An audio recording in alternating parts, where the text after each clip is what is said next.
The morning report for 10th of May 2010. As expected, last Friday was a horror night on market. We saw the ASX 200 fall 2%, down as much as 2.5% in intraday trading to close at 4,481 points. Blows apart my new low of 4,700. We expect to see the market rebound slightly today, should pull itself back up a little bit and certainly stabilise down these levels. And the Dow Jones did close down further on Friday night, down 1.3%. to close at 10,380 points. S&P 500 was down 1.5%. The Nasdaq was down 2.3%. The FTSE was also down 2.6% over the weekend. Gold was up 1.1% to close at $1,210 an ounce. Oil was down 1.8% to close at $75 a barrel. And the Aussie dollar closed at 90 US cents.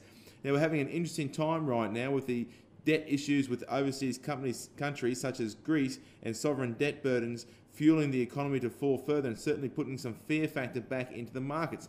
Now keep in mind we're still sitting at 4,481 points, just under 4,500. So we haven't started to fall to the lows that we did see in March last year. The issue is how far and how deep does this sovereign debt go? Now the IMF have come out and will be sorting out Greece, Spain, Portugal over the next day or so, and this will certainly alleviate some of the pressure in the marketplace. Now as long as the issue is contained to these countries, we should be okay and the market should start to recover. However, if the problem goes deeper, then we could see some more shocks to come through. Now what do we do at this point in time? For me, I think it's a buying opportunity for the marketplace. Australian companies are strong. They've got good dividends coming through. There is no reason not to buy these companies. Yes, the growth in the share price may be lacking a little bit, but the income will suffice and see us through the next year or two. Now in other news, BHP and Rio have shelved a number of projects over the super mineral sector's tax, which the Rudd government announced.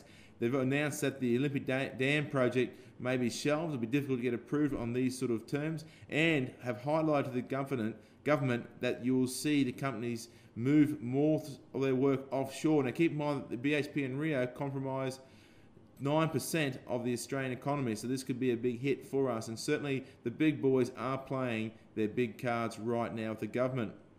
Other news to come throughout the weekend is that real estate experts are finally bracing for a market fall or a market slowdown in the housing market. We have seen some good rises in housing prices across the country, but now with the current interest rate rises moving up 6 straight in a row and expected a couple more before the end of this calendar year, you can expect to see the markets pull back. Now there is a big rumour out there that there's an undersupply of housing due to increasing numbers of inflation. This has gone through before in the UK, Japan and China, these rumours, and certainly didn't help either of their housing markets either. So be a little bit careful out there if you are buying property. You could see it pull back a little bit. You may want to wait, hold off a little while and buy on the downs with the property as well. For more information, go to our website at growyourwealth.com.au.